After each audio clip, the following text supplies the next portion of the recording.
The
Jeff Meacham Network's Multiverse of Media.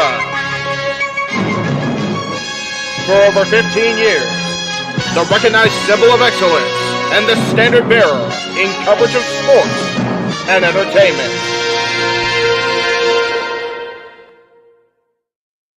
What is up, everybody? Welcome to Meach's Musings here on this Thursday, December 28th. It's crazy. It's already the last Thursday, 2023. And yes, Matthew, it is time for the final shilling. I feel like I'm in England or in or somewhere in somewhere in Europe where the shillings was an England thing, right? I don't know.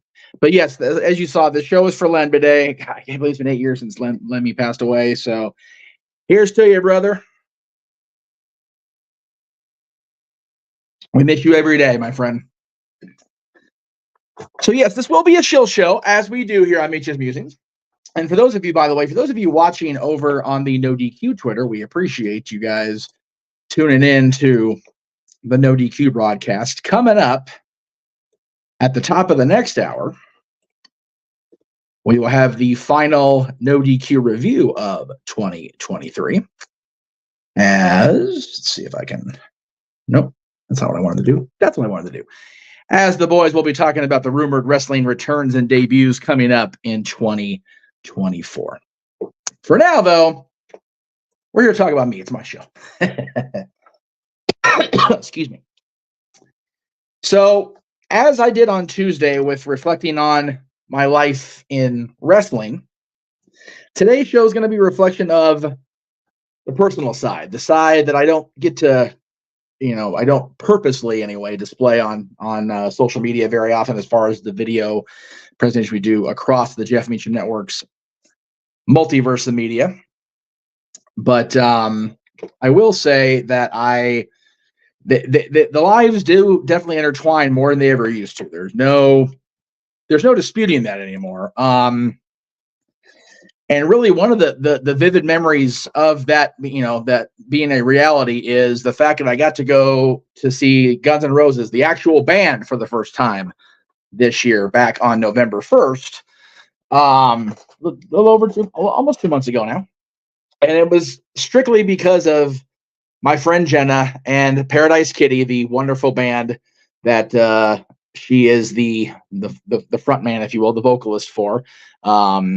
Singing the classic tracks from the Appetite for Destruction album and some other Guns N' Roses hits over the last, almost 40 years those guys have been around. Isn't that crazy?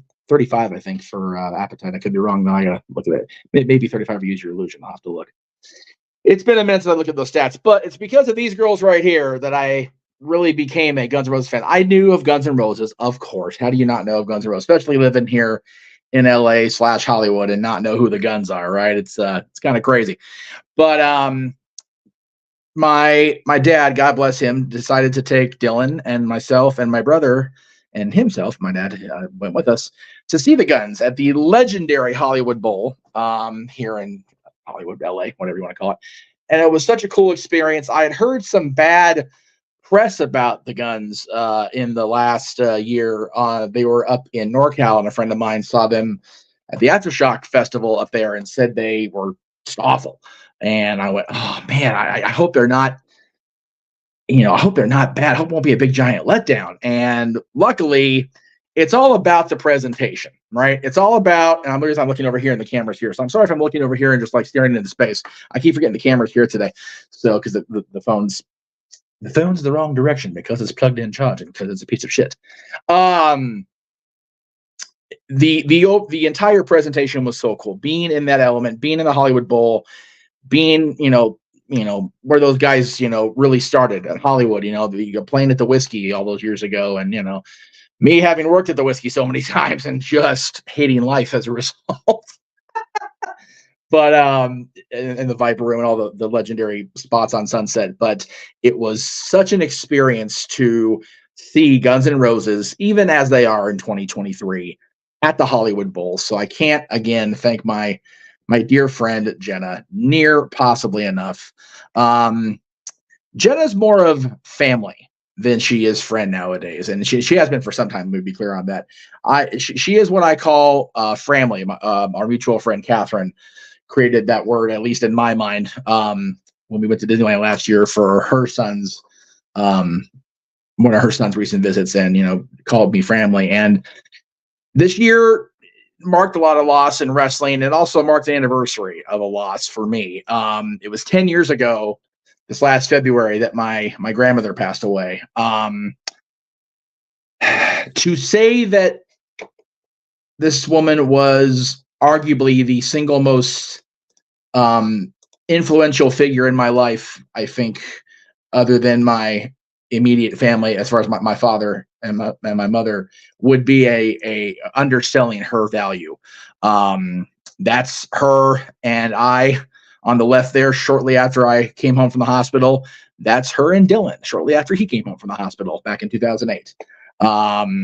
Just a true force of nature. And that there we are after we won. The Kings won their first Stanley Cup. This was in the fall of 2012, right before the season commenced the following season. Actually, we were at lockout at this point. The Kings weren't even getting ready to play because we had that stupid lockout that year. But that's my brother and I kissing the Stanley Cup, and my dad and my grandmother, his mother, posing with the cup.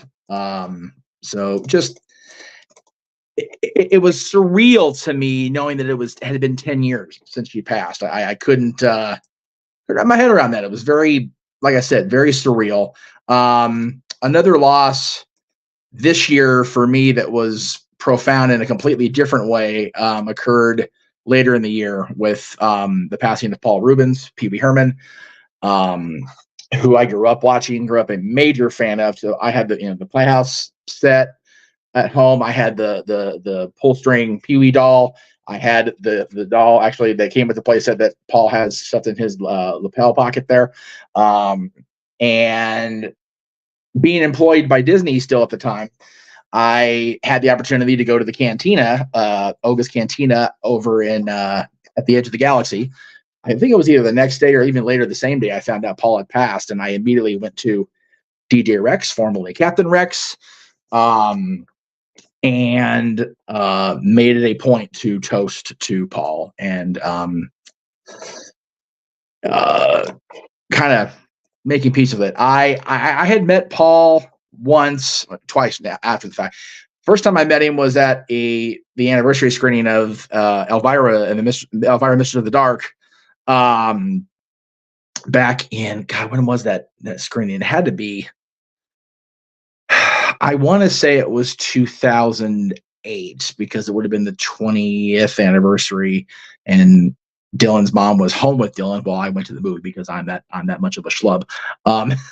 But Elvira actually cut a promo on me, WrestleMania style, lamenting the fact that I had gone to the movie without her, and we literally ran into Paul at that screening, headlong almost. He was coming out of the John, I was going in, and literally, I think I spooked him so much he forgot he had to go tinkle and ran to the car and took off. I scared the man out of the theater. What can I say? So Marshall's question, I'm gonna go ahead and bring it up here. It says, "I'm curious if you know any actors, actresses who you are huge stars now that you grew up and went to high school with." Not huge stars, I guess. I didn't really grow up with them. or the person I'm thinking of, I found out in later years, if you were a fan of the show California Dreams, which was kind of like a I won't say a spinoff or an offshoot, but kind of a similar style as Saved by the Bell, but it was set primarily at the beach. Kelly Packard, who was on that show, went on to do Baywatch, went on to Ripley's Believe It or Not.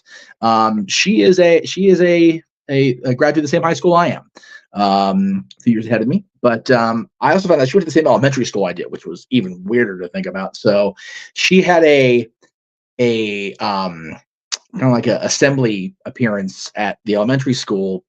God, when the hell was that? It was long enough ago where I still was. I want to say it was shortly after my 20th birthday, because I still had the Kings sweatshirt I'm wearing in the picture with Sonny in 2003. So it had to be around 03, 04, maybe even 05. It was before I met Dylan's mom for sure. So before, sometime in early 05 or before. That's the one that comes to my mind the most, is Kelly Packard, because I met her so many times over the years. But she's definitely the most prominent in my mind. Okay, enough of the lost stuff. On to the happy stuff. Had a fun year, as we always do with the Kings. You know, good, bad, or indifferent with these boys. They are our team. They are the relationship with the Kings defines our family. It always has. I think it always will at the end of the day. Let's move over here. Thank you. I'm marking up. There we go. So the picture in the upper left here is actually from a more recent game, but there was a season ticket holders night at the Kings game, and they were celebrating all of the season ticket holders and the number of years they'd been season ticket holders, season ticket members. And, you know, my parents have had the account since 1977. It says 40 on there, which was my birth year. They had a little something extra to pay for in 83, so the account kind of skipped a beat. But yeah, 46 years we've been with this team as fans, you know, just going to everything, going to all the events.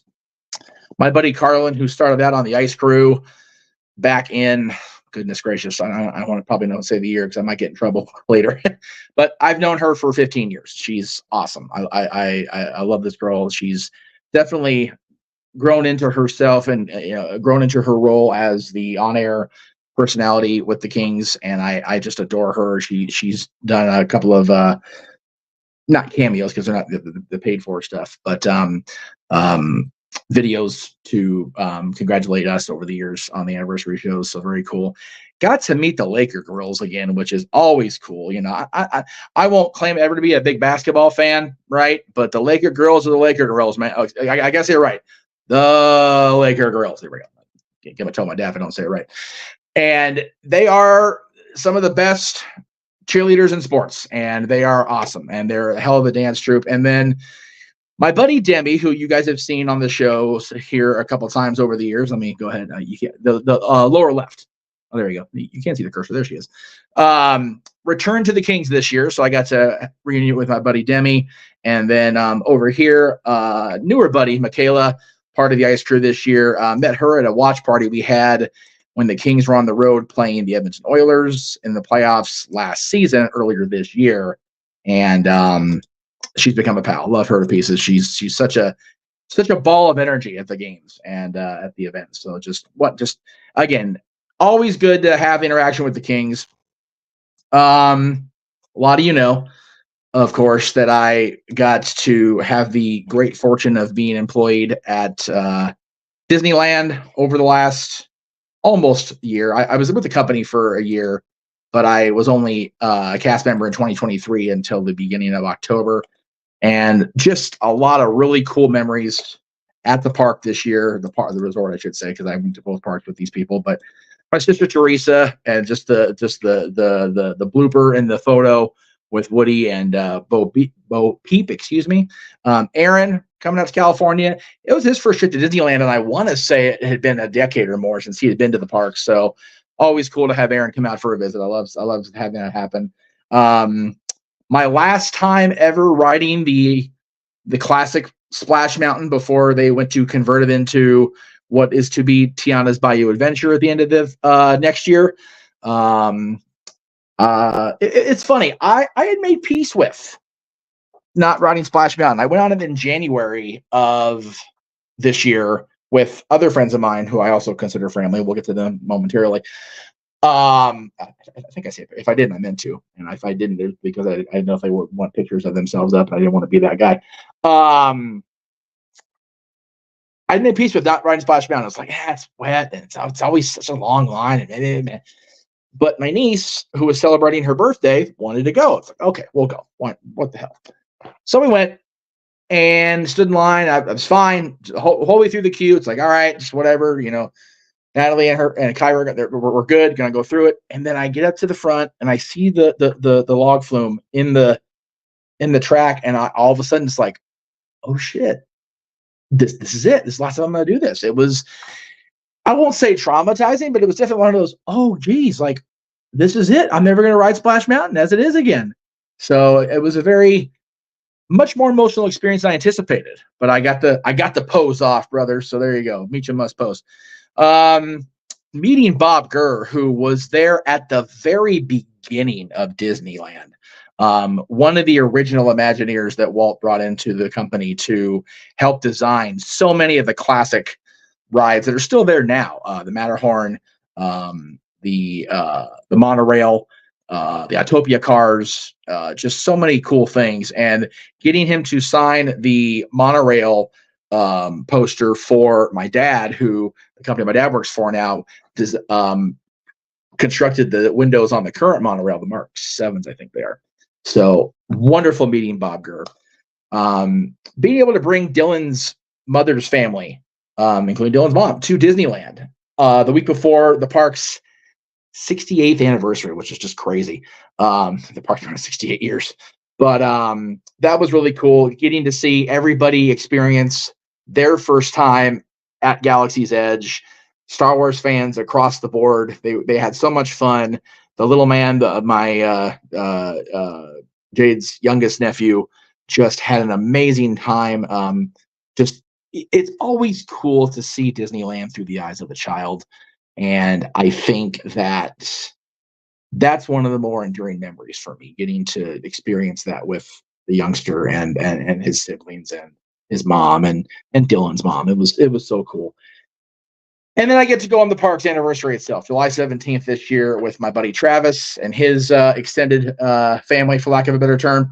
You can see in the middle here. Let me see if I can get the cursor over here. Mickey kind of came up to the table and kind of caught me off guard and with the hugs, and just Mickey's my pal. What can I say? So that was cool. We had a big brunch. It was an expensive brunch, don't get me wrong. But it was a wonderful outing. Got to go back the next day, possibly a short time later, I forget when it was, with my friend Jess and her friend Ashley, who had come down to visit. It was just a great couple of days there at the park for the anniversary. Got to go to the park for our buddy Ariel's birthday at the end of August with Jenna, getting to see her first time back at the park in the many years, and then reuniting with my friends Britt and Tyler, who Britt used to work for the Vegas Golden Knights. It is what it is. By the way, the Kings are in Vegas tonight. Go Kings, go. But her and Tyler have just become so much a vital part of my family, the extended friends and family, that I cherish our friendship so very much. And I just value their perspective on life and the way that they see my life, right? If that makes any sense. They give me a lot of unique, cool perspective on things. And keeping in the Disney vein here, we'll go ahead and check out some more cool pictures. So the top left here is from the first trip I took to the park as a guest this year. I believe it was the first trip, maybe one of the few. With friends of mine I met through Travis at the club I talked about in Hollywood, down at Borders by the Bell, the heart of Hollywood. Grace and Lycan, again, two people who I just connected with instantly as friends, and it's always such a joy to see them in person when they do come out to the club on Wednesdays. I don't always get to see them, and it sucks. But when I do, it makes my freaking day. It really does. And then Miss Jenna, Jenna and I went to the park in January, just the two of us. Just a great friends visit. We actually went on the day the Disney 100 started. I think I had the thing over here somewhere. Yeah, here it is. Ugh. Oh, I'm gonna knock it over. That would be very loud and very messy because the drink is right here. Part of being part of the company this year, they sent us this wonderful. Let me get this little shot back up here. Hang on a second. Oop. Oop.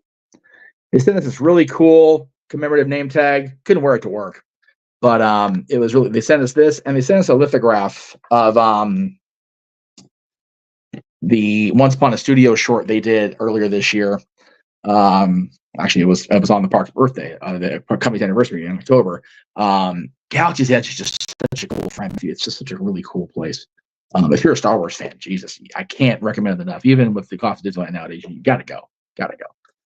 Anyway, so Jen and I went on the day they opened the anniversary, which was the end of January. We got to see Wondrous Journeys, the fireworks show, and oh god, it was we both cried. It was beautiful, amazing. And then I got later in January, got to see the friends I talked about, Jessica, and her significant other Robbie, their friend Grass, and myself all went. It was the first time I think that Robbie had seen Galaxy's Edge. Definitely the first time Grass. I'm not sure about Jess. I'll have to ask her. I'm not sure if it was their first time in Galaxy's Edge or not. I don't honestly remember, so forgive me on that. And then right before my birthday, as I said, Aaron came down for a visit, and then our old buddy Brett Buchanan from the classic No DQ days, if you will, came over. We had lunch at this. Oh God, I can't remember the name of the tavern now. God, it's gonna bug me. I'm so bad because they were so nice to us and put up with our shit all day. JJ met us for lunch. Actually, I drove in with JJ. I think no, I drove in there. Take that back. I don't remember. It's been a long day. I'm tired as hell. But anyway, we got to have lunch together. It was really cool to have Aaron in for a day. So these bottom two are just kind of like more funny than anything else, I guess. Cinderella here on the left of the photo is, Cinderella is regularly over in the Princess, I guess, Royal Hall for photos or whatever. On the trip I took to commemorate Paul's passing, I had a lot of time to kill before after my shift was. I think it was after my shift was over. Just kind of wandered around and actually ran into her outside of the Royal Hall. I had seen her on my birthday celebration day, which I went the day after my birthday this year, and she remembered me and how sweet the interaction was. So she's like, we'll do the picture with the big backdrop. Okay. So I did that. The other picture is my friend Shannon's boy, who she had him earlier this year, and that's his first picture with Santa. He looks more distressed than he actually is. I think he just had a gas bubble and was looking at the mom at the time. But that was the only Santa picture I got to do this year as far as in person. So hoping for more Santa next year. We're going to have the presentation upgraded for Santa Meach next year. Hopefully we get a little more on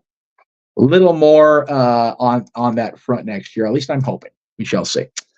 Let's see. Let's get rid of that. We'll get to that in a second. So part of what I also, I'll go ahead and do this first real quick, because these are my 4 favorite pictures I took at Disney. And I'm going to probably hurt some feelings. It is what it is. You can't help it. You can't make omelet without breaking some eggs, folks, but it is what it be. On that January visit I took with Jessica and Robbie and Grass, I was over here. This is the little corner market they have right inside California Adventure, with they have fruit and bags of chips, and they also sell the rechargeable fuel rods there. And I had to switch my fuel rod out to get a fresh charge, and I stood up and almost ran into this pink and white, presentation with the ears. Like, oh shit, it's Scout. I had met Scout in a fan chat type thing for the Halloween movie she did with Rob Zombie, and we bonded over Skyline Chili. So we knew of each other, but we hadn't met each other in person. It was just like, oh hi, and we just gave this this big old hug, like it was because it was the first time we actually met. And both friends circles, my friends and her friends were like, "What the hell's going on?" We just as I do, as she does, and it was just so sweet. And I was looking forward to seeing her at age 45. The convention for Halloween this year, and she wasn't able to go. She ended up getting the gig approved by SAG, so I missed out on seeing her again this year. But hopefully next year on the channel, we'll get the interview done. The picture on the right, as Matthew points out, is, yes, of the Mandalorian and Grogu. So I knew that the Mandalorian and his protectorate had been wandering around Galaxy's Edge, the Voxfire Outpost, for a while by this point. But the reason that my shorts look so dark is because that's fresh off that Splash Mountain ride that I took. We walked from Critter Country over to Galaxy's Edge with the intention of meeting up with my sister and the rest of the family to go do other stuff. And I had a change of clothes at the ready that my sister had in a carry bag. I was going to go into our backstage to do my change, if you will. And I see him standing there with a crowd. And I'm like, if I walk back there, I'm going to miss him. So I took the picture, and there it is. And I'm smiling so big because Grogu, it turns out, is audio animatronics. He actually does interact with the picture. He is looking toward the camera and giving that little smile that he does. So I thought that was super cool. And then there's these two pictures, which I just will cherish forever and a day. Different visits, same t-shirt, because laundry's a thing. The one on the left is, of course, Dylan and myself with the boss. On the set of Steamboat Willie. We went in, I think it was June, so right around Father's Day or so. Just he and I. First time he and I had gone together, just two of us, in forever. It was a great outing. He was very forgiving of me wanting to take pictures. He actually suggested we take a picture in front of the castle, which I don't think turned out as good as the one of me and Mickey and I, which is why I use this one. The one on the right is inside Walt Disney's Disneyland apartment. For those of you unaware of the history of the park, when Disneyland was being built, Walt had to be on property often. So he would have to be commuting from where he lived, which was more closer to the studios in Burbank, in lack of really hard set freeway traffic, because there was no freeways at that point. So it was all pretty much surface streets at that point. Coming out of the San Fernando Valley going into Anaheim was a trek. So rather than make that trek on his cars back then, it was just a matter of, I'll just stay on property and sleep here. And that's inside Walt. And he ended up making a whole apartment for him and his wife Lillian and the kids that they would stay there from time to time too. And it was, I had gotten to go on Christmas Day last year, before my work shift, and it was just a what the hell moment. This one they offered us as cast as part of the 100 celebration. So you can't see it in the glare in the picture, but I'm wearing my Walt and Mickey that I have here somewhere, and my Imagineering shirt that I got at Imagineering a couple months prior. So just a surreal day, a pair of days, having my son there with me, and then going to see Walt's apartment in Imagineering garb. Just like a really cool. I closed that one. Gosh darn it! I didn't mean to do that. Hang on a second, folks. I closed a window. I didn't mean to close because I had one more memory thing to share, and then we'll get into the real reason for this show, and that's the shills by God. I'm a salesman. Anyway, but yeah, I can't stress enough how important, as much as the end kind of bummed me out, and the reasons I had to leave the park and the company were what they were. The year I had was so neat, and I know people don't use the word neat anymore. It's not cool enough, right? But I thought it was super cool that I got to do that, and be part of that, even for a year, even abbreviated as it was. So I thought that was really cool. Sucker's getting fermented. I better drink it a little bit better, a little bit faster, however you want to phrase it. So the last photo, the group of photos, I should say, it's a collage that I want to show everybody, is from a pair of days that took. But come on, good grief! It was great, really great. Exactly, it was Mick Foley would call it pretty good. But on September 30th and October 1st, I had the awesome experience of attending Halloween 45, the convention to honor, in my opinion, the greatest horror franchise of all time, the slasher for sure, and Halloween. And these pictures are just ridiculous, right? I mean, Malcolm McDowell, PJ Souls, Nancy Loomis, our buddy and fan film director Braden Timmons, Tyler Main. Oh, I can never say Rhiannon's last name, so forgive me, but she was there as well. She was from the 2018 movie. Malik Akkad, who has been the keeper of the keys, if you will, of the franchise. He's the one that's kept the spirit alive long after his father Mustafa died tragically. And then my buddy Danielle was there. Always good to see Danielle Harris. And the photographer caught me in a moment of just giggling myself stupid as I do. So I thought that was just really fun. So yeah, I had a really I bitched a lot about the way my year went, and I think that I unintentionally focused too much on the negative of this year. So I wanted to make sure I did this show knowing how much positive there was and knowing that 2024 is going to be so productive and hopefully profitable here on the Jeff Meach Network and the Multiverse of Media. And we are not done yet, my friends. I promise you that. We are not even close to done with this crazy year, because coming up in just about 28 minutes or so, my friends over at NoDQ.com will be going live with the final No DQ review of 2023. Again, as I talk about the rumored wrestling returns and debuts coming up in 2024, and then all focus, at least for a couple of days, shifts to the end of the world as we know it. But I feel fine. Simple Man Brand, Noah Foster, and the Casting Studios with JJ Williams will be they'll be simulcasting, co-streaming Simply Predicting of World's End. That's tomorrow night at 6 p.m. Eastern, 3 p.m. Pacific, across both the Casa and the Simple Man Brand. I know No DQ is doing their predictions, I believe, at 8 o'clock Eastern, 5 Pacific. I don't know 100% for sure, but check it out if you're able to. But definitely check out our show, because, I'm going to be on this one. I got quite a bit to say about these matches. I'll tell you that right now. And then, of course, we get to the big one. It's World's End. It's coming up from the Nassau Veterans Memorial Coliseum in Long Island, New York. Saturday night, 6 p.m. Eastern, with the our pre-show, if you will, because the 0 hour, of course, is at 7 o'clock. And we will go until there's no more show to go with, because that's what we do around here, folks. So that will be coming up on Saturday. And then, my goodness, I can't believe we're under a week away. I don't disagree with that necessarily, Matt. I mean, I know I'm still looking forward to Max's match, of course, with Joe. I'm more intrigued than that. I'm looking forward to the TNT title match. I've been looking forward to seeing Abaddon in the title match. I know people kind of like are hit or miss with Abaddon. I love Tony. I think she's hysterical. And I think her match with Riho is going to be interesting for more than one reason.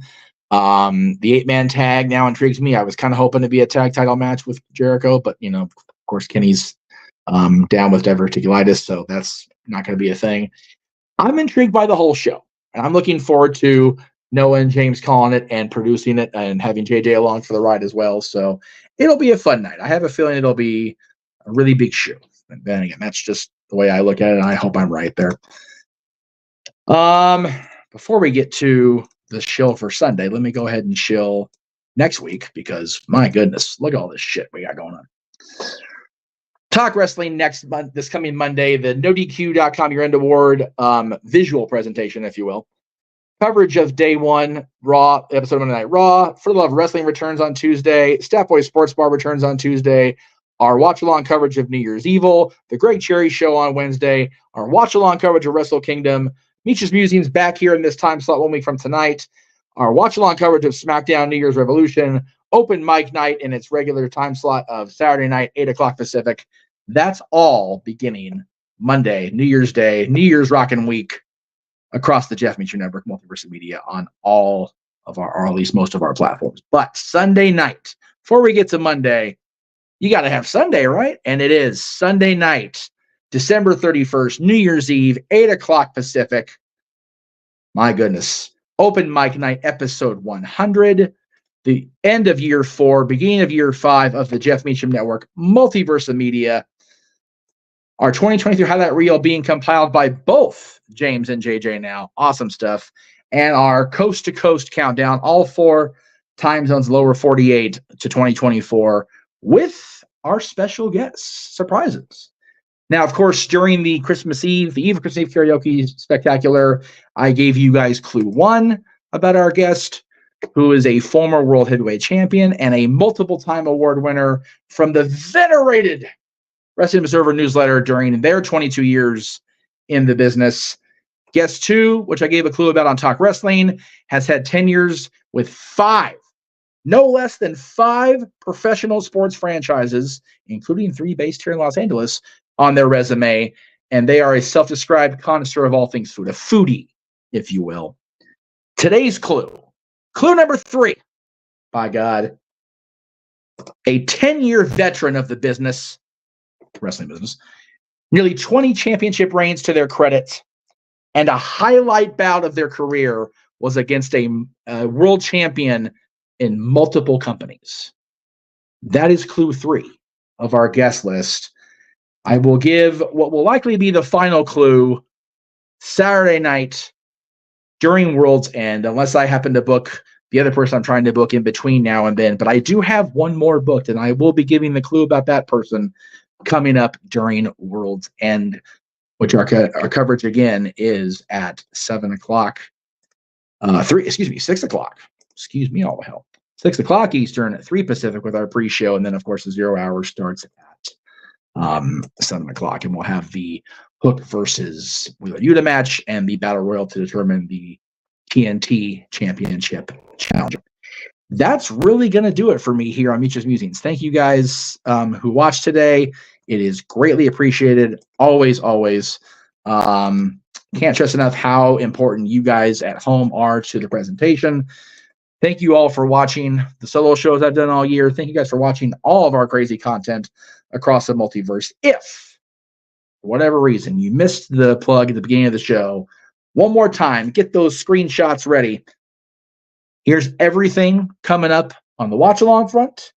So I didn't show earlier. Here's our watch along, our open mic nights, both karaoke and game show specials, and our friends across the multiverse. And then we will bid you guys good night. We'll see you tomorrow for Simply Predicting, and this weekend for AW World's End and Open Mic Night episode 100. Have a good night, folks.